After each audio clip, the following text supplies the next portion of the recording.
Hello mga kananay. So for today's video ay samahan niyo naman ako kung paano magluto ng masarap na pinaksiw. Una muna nating gagawin ay pagmamantikain natin ang ating liempo at tampale ng baboy. At pag lumabas na nga ang mga mantika ay magbawas lang tayo at umpisahan na nating magisa. Unahin na nga natin ang luya, isunod natin ang sibuyas, haluin lang natin to hanggang sa pumula at lumabas ang kanilang mga aroma. At isunod naman natin ang bawang, paghaluin na natin sila, pati na rin ang ating pinagmantikang karne.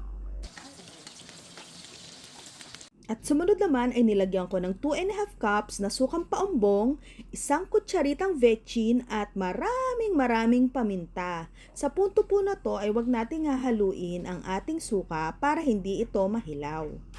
At kapag kumukulo na ang ating suka at tansyado mong luto na ito, isa-isa na nating ilalagay ang ating mga bangus.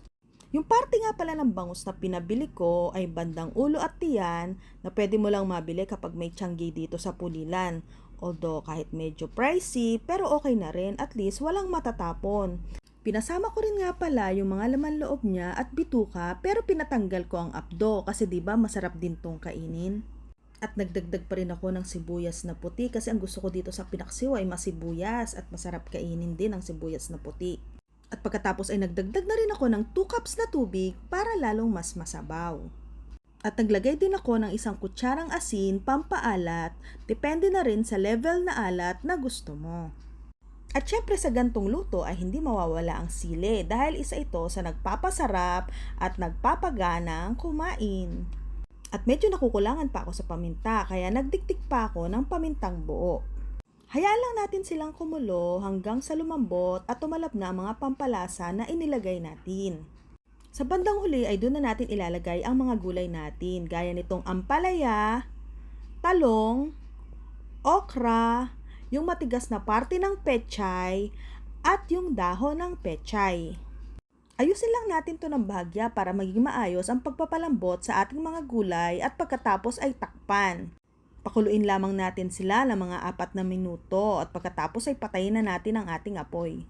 Ayan, at luto na nga ang ating pinaksiw na bangus na overloaded sa gulay.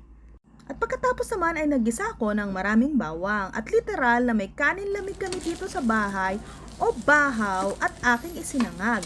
Kasi masarap din tong partner sa pinaksiw.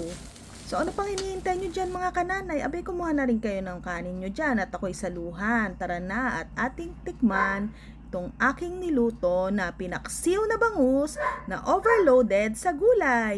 Yun lang. Maraming salamat sa inyong panonood. Hanggang sa susunod na food trip. Paalam!